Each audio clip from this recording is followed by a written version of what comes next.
avons le devoir de servir la population congolaise en général. Une fois de plus, nous vous disons merci de nous avoir choisi pour vous parler dans cette émission Au Centre, une émission qui reçoit pour vous les grands leaders pour parler des questions pendantes et des questions qui dérangent la population congolaise en général. Vous êtes sans ignorer que l'actualité est dominée par les déplacements du chef de l'État en Belgique, également aussi la signature de bonne conduite du gouvernement Ilunga Ilunkamba et aussi la gratuité de l'enseignement de base. On en parle sur ce plateau avec Monsieur Georges Mulumbu qui est expert en éducation et aussi il est le directeur des établissements NL. Il est analyste politique. Monsieur Georges Mulumbu, c'est le bienvenu. Merci beaucoup. Ici, nous parlons Congo. Le souci est qu'une autre RDC puisse avoir les jours. Mais M. Georges Mulumbu, vous êtes expert en éducation, mais avant d'arriver dans votre secteur qui dérange déjà, mais parlons de l'actualité parce que le chef de l'État est en déplacement. Les autres pensent que ces déplacements consomment la caisse de l'État. Mais aujourd'hui, il est en Belgique. Pensez-vous que la relation belgo-congolaise, c'est une relation à l'avantage de la population ou de Congolais? Oui, disons, nous ne pouvons que développer les relations bilatérales. C'est une opportunité toujours. Mais pour les cas d'espèce, l'histoire du Congo veut que ces relations-là soient des relations gagnant-gagnant, comme le président Kabila le disait, et d'ailleurs comme lui-même l'a dit. Et nous pouvons tout reprocher à Joseph Kabila. Mais la lutte pour l'indépendance du Congo, l'indépendance économique, ça, le président actuel ne peut pas l'ignorer. Parce que même après lui, ceux qui viendront, un Congolais doit lutter pour l'indépendance. Et ça, la dignité, comme le chef de l'État, l'ancien chef de l'État le disait, a un prix. Et moi, je me suis déjà réalisé. Nous avons vécu, disons, la discrimination raciale lorsque on étudiait dans les universités. Et nous, ici, nous devons nous comporter en hommes digne, compétent. Si nous laissons la situation actuelle, nous pensons que la Belgique va venir de développer le Congo, nous nous tromperons comme depuis 60 jusqu'à aujourd'hui, cette collaboration-là existe. Cette coopération-là a toujours existé. Est-ce que le Congo se développe à cause de cette coopération? Selon mes études, ma lecture, je n'ai jamais vu un seul pays qui se développe sans une pensée parallèle. C'est-à-dire, si on pense que son bonheur ne peut venir que du financement du pays colonisateur, nous resterons à genoux jusqu'à la fin du monde. Donc, actuellement, c'est lutter pour l'indépendance du Congo. Est-ce que la Belgique, ce n'est pas une sorte de protection sur le plan international parce que c'est notre colonie? La Belgique nous a colonisés. Est-ce que, sincèrement, le Congo a besoin de cette protection? Ça, c'est dans nos têtes. Il suffit qu'il y ait bonne gouvernance dans ces pays. Nous allons aller à un budget de 40 milliards par an. Est-ce que nous aurons besoin de 300 millions de la France pour 5 ans? La Belgique va donner combien d'argent dans ces pays? Je connais les projets à travers BSECO, l'agence de gestion de BSECO, les budgets qu'ils financent. Ça a déjà avancé à quoi? Sans renier la coopération. Nous devons avoir la coopération parce que nous avons à vendre et ils doivent nous acheter. Donc nous avons à donner et ils doivent recevoir. Réciprocité. Voilà. La coopération gagnant-gagnant, je suis tout à fait d'accord et je veux soutenir et je soutiens tout président de la République à la naissance. Mais lutter pour l'indépendance du pays, la lutte de Lumumba, de Kabila le père, Kabila le fils, j'ose croire Félix ne va pas tout remettre en question.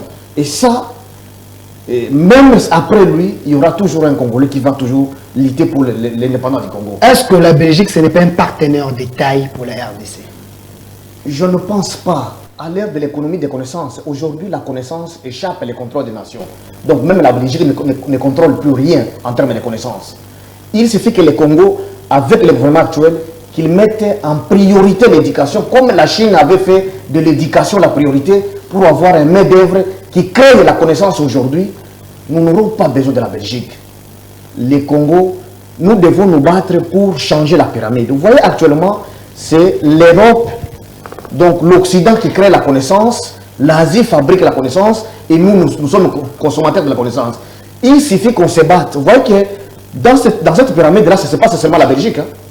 Vous voyez, il suffit que nous puissions aussi former un capital humain important pour changer cette pyramide, créer la connaissance. On n'aura pas besoin de la Belgique. L'Occident va déménager en Afrique dans l'avenir si l'Africain se prend en charge. Voilà. Selon vous, quel est le discours que le chef de l'État pouvait avoir devant le roi et devant le premier ministre belge, Didier Reynders? Quel discours? Aidez-nous ou les discours venez construire chez nous parce que nous avons besoin de vous? Bon, ça dépend des rapports de force. Je pense, là, c'est un langage diplomatique qui doit être usé et moi, je ne suis pas diplomate. Mais ce que moi, j'ai dit... Vous êtes analyste? Ce que moi, j'ai dit, c'est une politique parallèle, comme la Chine l'a fait. Vous voyez, la Chine aussi avait la même politique. Aller vers la France, aller vers les États-Unis. Mais chez eux, en Chine, ils déployaient leurs jeunes pour aller apprendre leurs connaissances et revenir dans leur pays. Mais Mobutu l'a fait avec le Congolais, les Aïrois à l'époque. Aujourd'hui, nous avons les professeurs à l'université. Bon, nous allons parler, ça c'est un autre point, on va parler de l'éducation. Ça a une bonne politique pour gérer les compétences. Donc ça, c'est une question aussi très profonde. Et ça, un président qui veut rester dans l'histoire, il doit travailler sur cette politique parallèle-là. Créer un capital humain important pour changer cette tendance. Sinon, nous serons un pays qui va tendre la main et aucun pays, aucune institution ne viendra jamais développer ce pays. Nous aurons des dettes, nous allons figurer toujours parmi les pays les plus endettés et jusqu'à la fin du monde. Aujourd'hui, le monde est devenu un village. Nous avons besoin de tout le monde. Nous avons besoin que les autres arrivent aussi nous proposer leurs connaissances. Mais Didier Reynders a dit... Dans un village, il faut avoir un rôle à jouer. Si vous ne jouez aucun rôle, vous ne jouissez pas aussi du village. Didier Reynders a dit il était temps de raviver les relations entre la RDC et la Belgique parce que les relations étaient trop timides depuis 2015. Mais pourquoi raviver ces relations à ce moment, du moment que Kabila était là? On parlait de l'ingérence. Pensez-vous que le régime passé avait été à la base de cet refroidissement?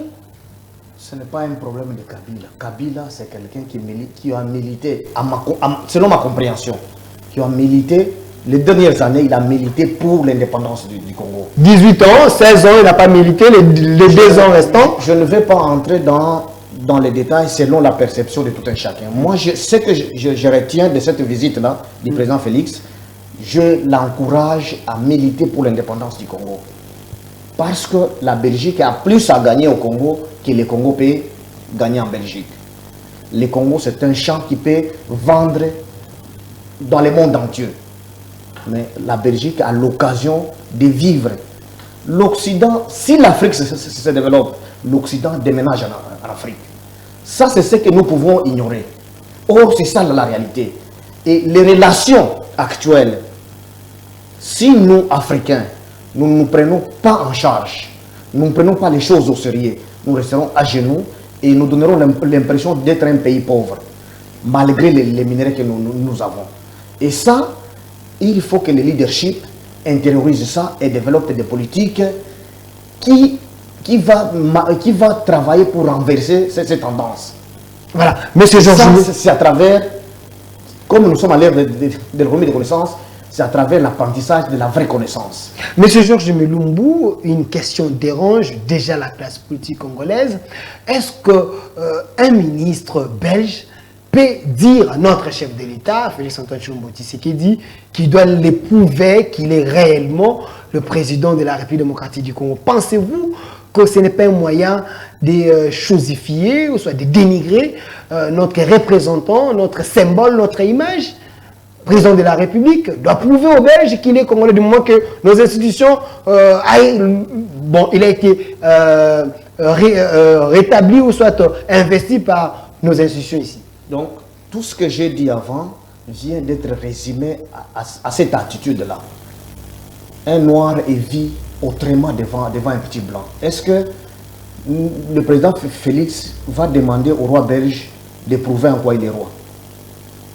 Est-ce que c'est la Belgique qui doit... Ça dérange sur la toile? Est-ce que c'est la Belgique qui doit voter notre président de la République?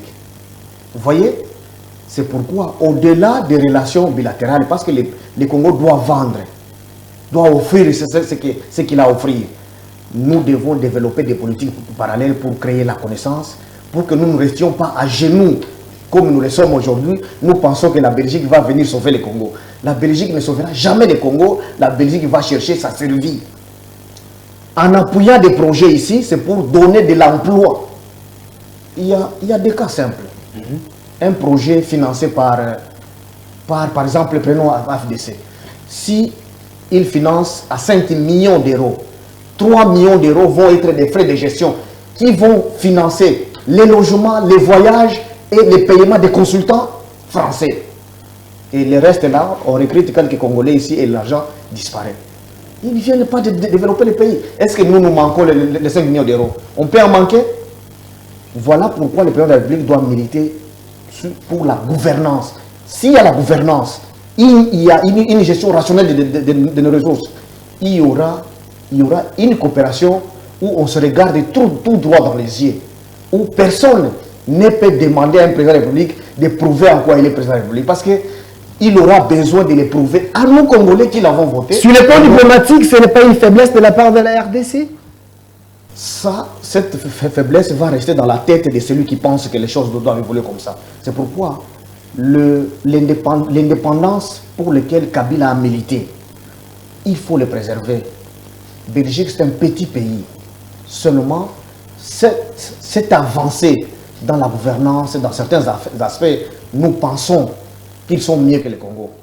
Or, le Congo n'a pas besoin de l'aide de la Belgique si nous améliorons notre gouvernance ici. Si le Congo n'a pas besoin de l'aide de la Belgique, si nous avons une bonne gouvernance, parlons-en. Sylvestre Ilunga Kamba, le Premier ministre, a tenu une réunion, donc il a appelé tous les membres du gouvernement de signer un acte de bonne conduite. On en parle parce que nous voulons la bonne gouvernance. Pensez-vous qu'avec ces gouvernements de 76 nouveaux, pensez-vous que cette nouvelle énergie peut quand même apporter les changements? Bon, ce qui est vrai, nous sommes en train de faire du déjà vu et du déjà fait. Mais est-ce que l'important, c'est de mettre en œuvre la vision du chef de l'État? Le problème, c'est son gouvernement aussi qui est trop flou. Trop flou comment? Son plan. Soyez lucide. Son programme. 15 piliers. Ces 15 piliers-là sont très flous. Vous parlez à un professeur, là? Je suis enseignant d'université, moi. Ok, et vous? Je suis doctorant en économie de l'éducation et à l'université de Vette. Prouvez-nous que c'est flou. Voilà. Avancez avec vos idées. Les gouvernements des 5 ministres là, peut-être pour nous aider, nous Congolais, à croire dans la signature de tous ces documents-là, c'est peut-être avoir, disons, un contrat de performance avec ces ministres. Parce que les 5 ministres peuvent être trop nombreux si nous restons avec les petits budgets qu'on a. Mais s'il y a un contrat de performance avec chaque ministre, les ministres de l'éducation, par exemple, de l'EPSP, ils prouvent comment il peut réaliser la gratuité. Nous allons en parler, c'est le troisième point. Restons d'abord sur la bonne conduite. Ce n'est qu'un exemple. Voilà. Le ministre des Mines, il prouve en quoi il va mettre en œuvre, par exemple, la loi sur la réforme minière. Combien il peut générer comme recette. Vous voyez, celui des titres fonciers, combien il va rationaliser les ressources qui se dilapident là. Un contrat, nous payons à $600 et dans la caisse de l'État, il n'entre que $50. Comment expliquer? Il prouve en quoi il peut augmenter des recettes. Et ça, il peut évaluer dans 3 mois, une année. Ça, s'il y a des performances dans tous les ministères, vous voyez comment est-ce qu'on aura trop de recettes et l'indépendance pour laquelle Lumumba a été assassiné, pour laquelle Laurent Désiré a été assassiné, aura son sens avec Félix. Vous parlez de la bonne gouvernance avec ces gouvernements, mais il y a un dossier qui saigne sur la toile. On parle de 15 millions à la présidence. Le nom du directeur de cabinet est cité, Vital Kamere. Nous sommes un état de droit avec Félix, comme ils sont en train de le dire. Pensez-vous qu'avec cet état de droit, on pouvait avoir de tels dossiers? Moi, ce que je crois qu'une autre œuvre, c'est possible. Vous voyez que nous sommes là depuis longtemps. On n'a jamais su que des fonctionnaires payés, ils ont un salaire, ils ont des primes, mais il se crée encore d'autres commissions. La gouvernance, c'est aussi ça. tous ces cabinets-là, il y a des termes qu'on utilise, les travaux intensifs. Ils se font payer l'argent en désordre. Un ministre, un directeur de cabinet, un conseiller, il est payé à la fin de chaque mois. Il est payé pourquoi?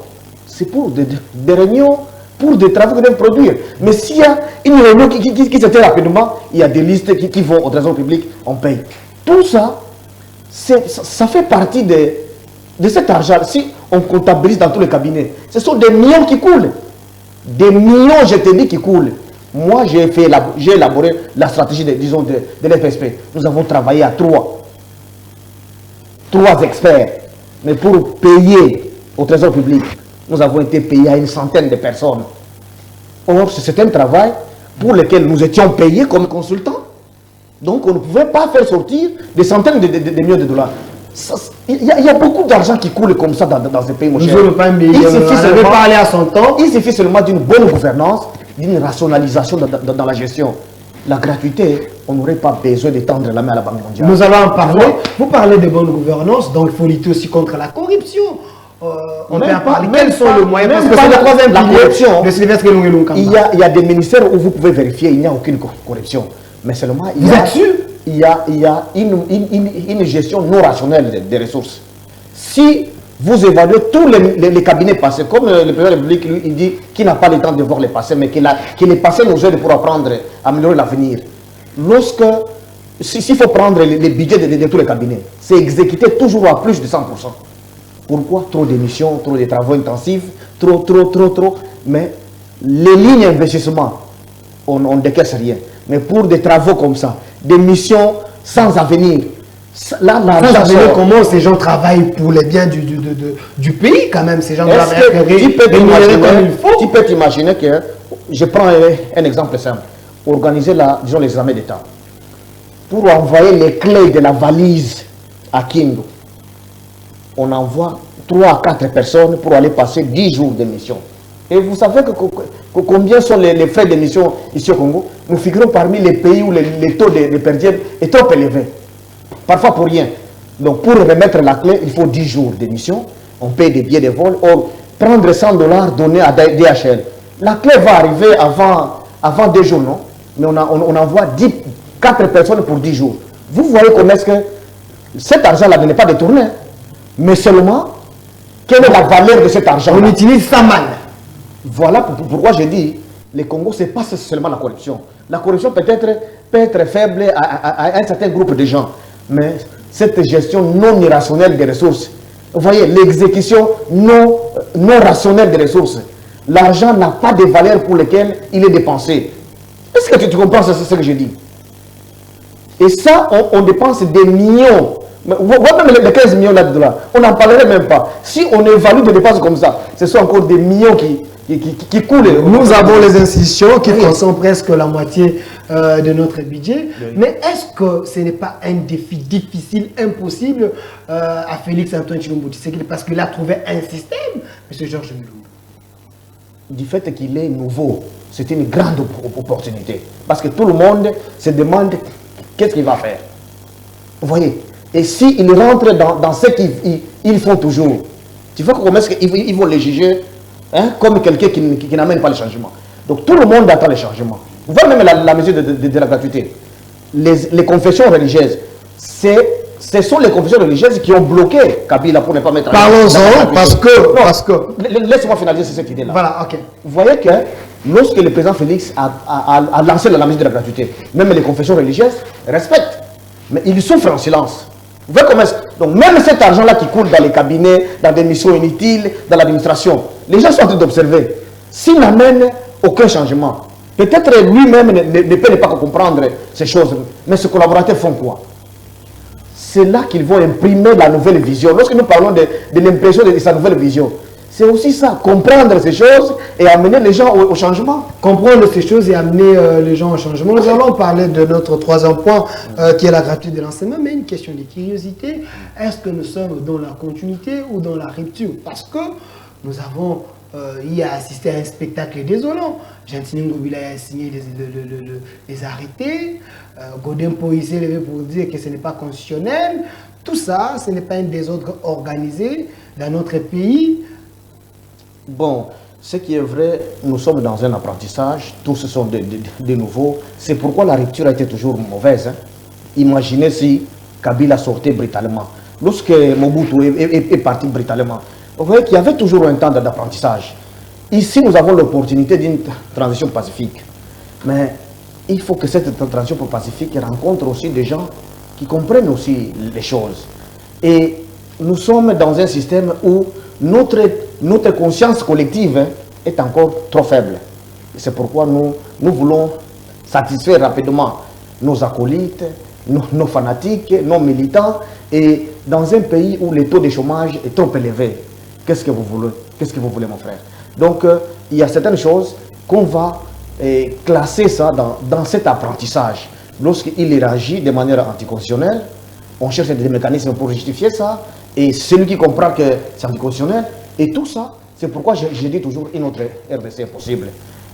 Kimbuta avait nommé aussi dans son temps le bourgmestre ici, mais on n'en avait pas trop parlé parce que les gens n'étaient pas trop intéressés à la politique. Donc ce n'est que des choses qui se répètent. Est-ce qu'il faut continuer dans la répétition? C'est pourquoi vous n'avez pas tort lorsque vous posez la question s'il s'agit de la continuité ou de la rupture. Des petites choses comme ça, des petites erreurs, ils ont des juristes, je pense. L'Assemblée avec des juristes, lui aussi, certainement qu'il a un grand conseil juridique. Donc ce sont des petites erreurs qu'il faut éviter. Mais c'est sûr que vous posez cette question. Est-ce que nous vivons dans une république avec les hommes conscients ou nous avons les opportunistes, les gens qui s'improvisent dans la gestion de l'État pour faire saigner les caisses de l'État et organiser les désordres pour que le pays n'avance pas? Non, moi je ne peux pas aborder les termes aussi durs à l'égard de mes compatriotes. Parce que nous sommes dans un système où tous nous sommes responsables. Et ça, c'est les produits, c'est les produits de notre école. Notre école forme, disons, une main-d'œuvre sans culture de dignité, sans goût de l'effort. Ça, je l'ai déjà répété plusieurs fois ici sur le plateau.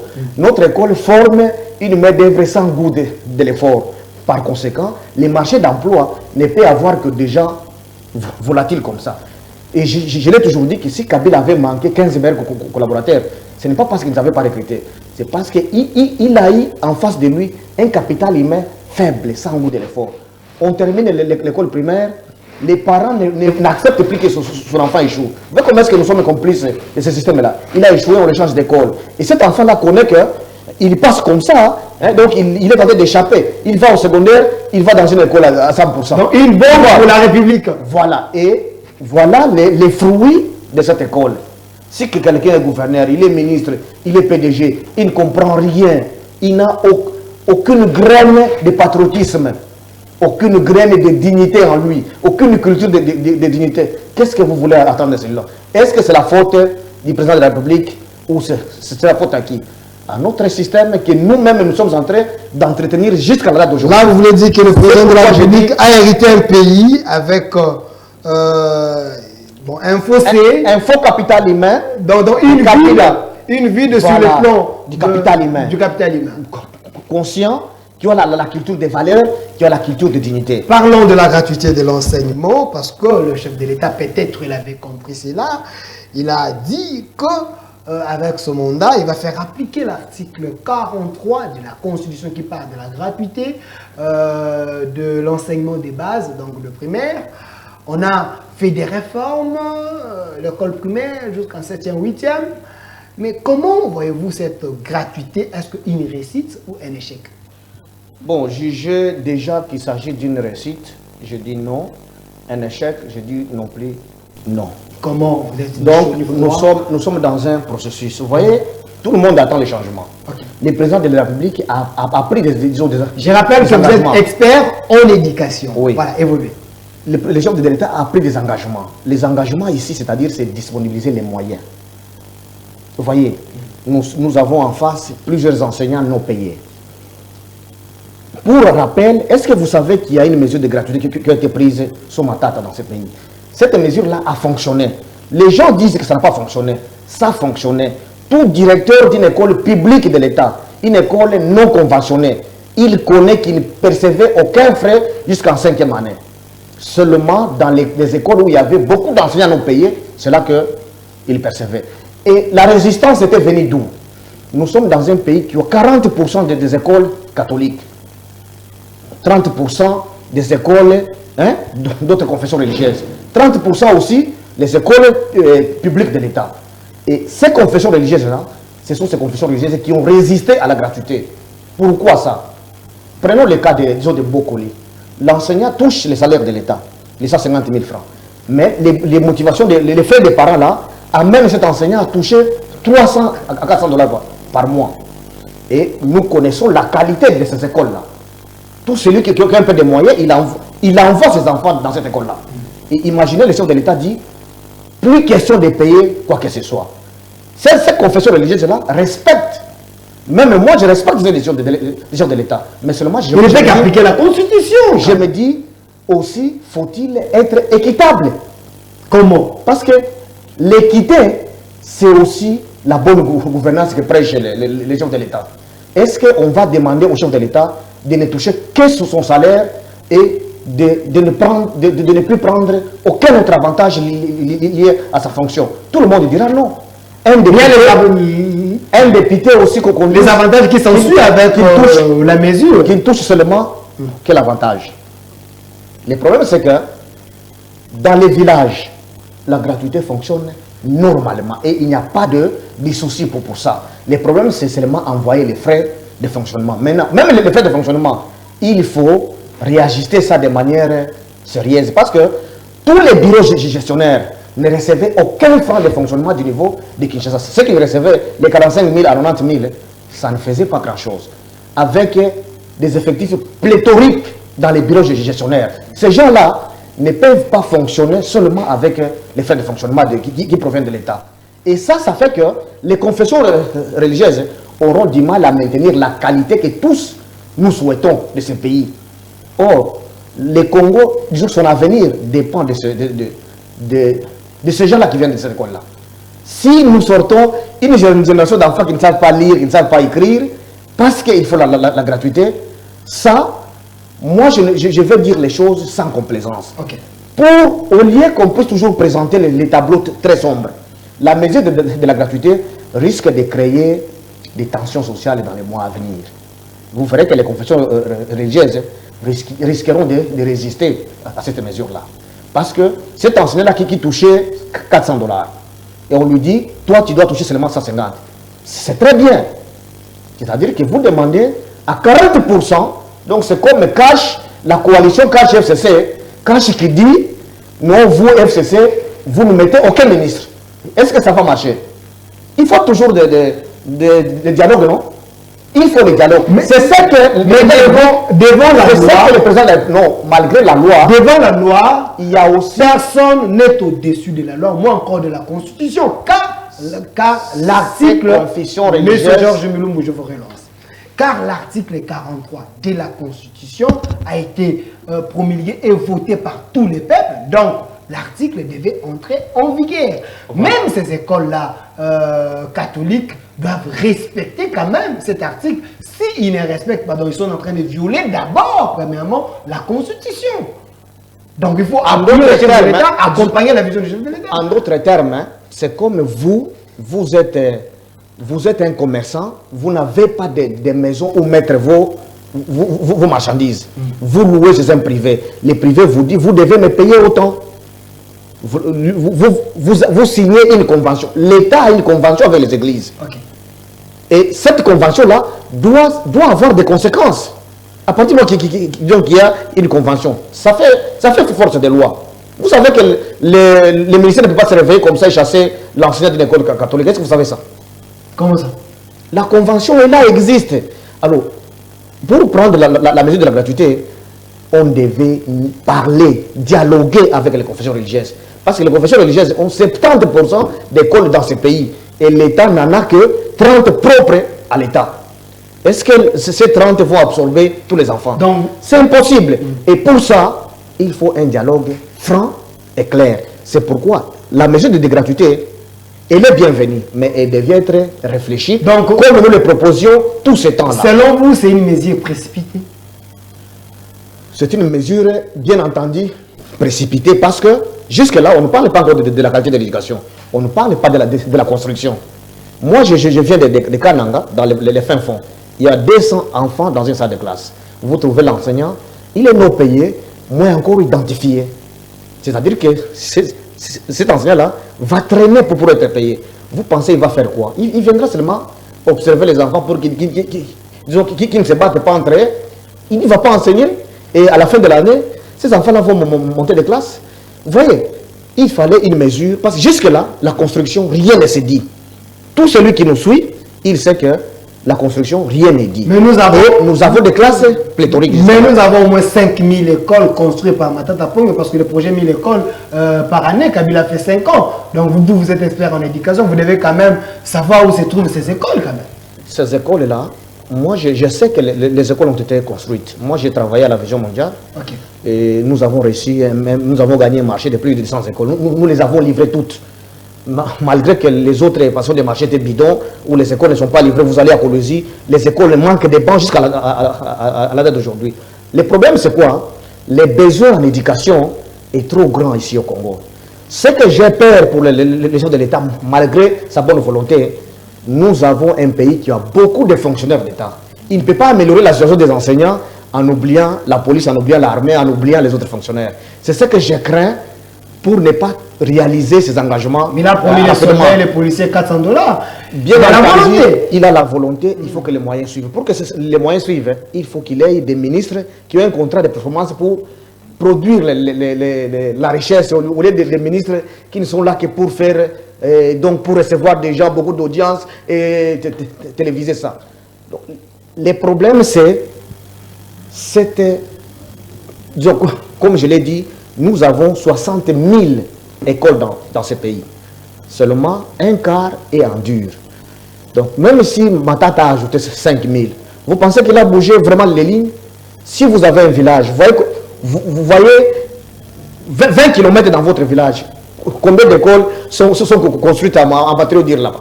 Vous voyez qu'il n'y en a pas. Donc le problème c'est celui-là. Le problème c'est pas un discours ici pour dire Matata a ajouté 5 000. 5 000 se sont noyés. Même s'il a construit seulement 1000, se sont noyés dans les besoins là. Plus ou moins 45 000 écoles à construire. Et comme il y avait 2 millions d'enfants dans l'école, c'est-à-dire qu'on avait encore besoin de 27 000 nouvelles salles de classe à construire.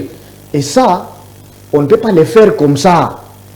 Il fallait prendre une mesure bien réfléchie. Mais pour les cas d'espèce, comme le président de la République a la volonté de réussir, c'est pourquoi moi je ne me limite pas seulement aux plaintes.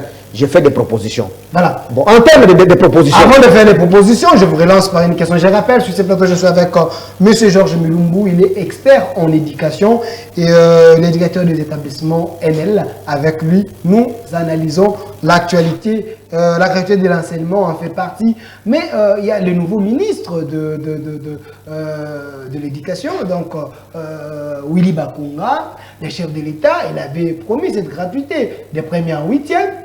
Mais dès le gouvernement, Willy Bakunga se décide pour dire que pas 7e et 8e, la gratuité, c'est juste de première en 6e. Est-ce que déjà un bras de fer? Parce qu'il y a même la dernière réunion de ministres, le porte-parole a dit que le gouvernement est en train de chercher les moyens pour rendre la gratuité de l'enseignement effective. Donc, on sent déjà que la volonté là, apparemment, c'est comme s'il y a quelque chose qui bloque entre le chef de l'État et le gouvernement. C'est pourquoi je dis que le président de la République, son premier chantier doit être la réforme de notre système pour développer un capital important. Vous voyez, disons, le ministère de la Santé. On ne prend jamais un autodidacte, on le nomme ministère de la Santé, même dans la fonction publique, dans l'administration publique de la Santé. Tu n'es pas médecin, tu ne peux pas travailler au ministère de la Santé. Mais au ministère de l'Éducation, on prend des autodidactes, on les nomme là-bas. Et un danger lorsqu'ils font des propositions, on ne peut que travailler dans, disons, par essai et erreur. Lorsqu'on parle même de la réforme jusqu'en première... Alors, est-ce que ne voyez-vous pas déjà une crise qui est en train de s'installer? Bon, pour moi, au lieu d'envisager une crise, moi je viens avec des propositions. Okay. Parce que la crise, si Willy Bakunga se retrouve en face d'une réalité qui ne colle pas à l'environnement macroéconomique du pays, qu'est-ce que vous voulez? Il est obligé d'être correct devant son chef. Même si le chef peut trouver ça comme piler la mer, même sans Willy Bakonga, il sera en face de la même réalité. Vous voyez, c'est ce que moi j'encourage. Maintenant, en termes de propositions, comme les provinces là jouent avec les recettes, les services générateurs de recettes des provinces là, l'argent là va où? Donc, aucune planification sérieuse.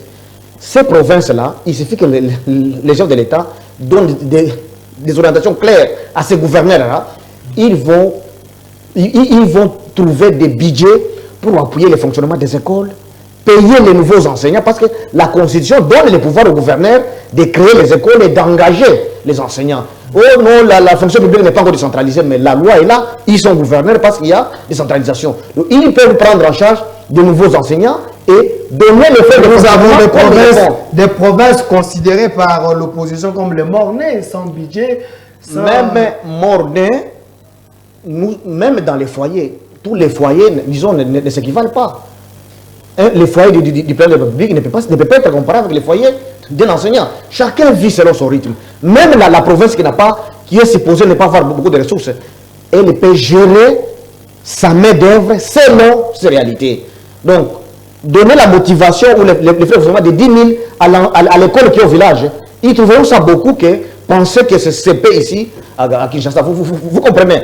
Donc, la solution actuellement, comme nous sommes déjà mouillés avec la décision qui est prise, la solution c'est de décentraliser les fonctionnements des bureaux gestionnaires des écoles. Donc, que les provinces financent avec leurs recettes. Si on ne fait pas ça, on va assister à des crises dans un futur très proche. Là, alors, on est en train de voir, c'est comme s'il y a une désorganisation structurée. Non, il n'y a pas de désorganisation. Dans chaque changement, hein, il y a toujours les cas des CRR. Vous voyez, ils viennent d'entrer, ils doivent chercher à comprendre facilement le fonctionnement. Il y a toujours des décisions comme ça. Maintenant, nous sommes là en train de faire des propositions, même gratuitement, à prendre ou à laisser. À prendre ou à laisser, la dernière question.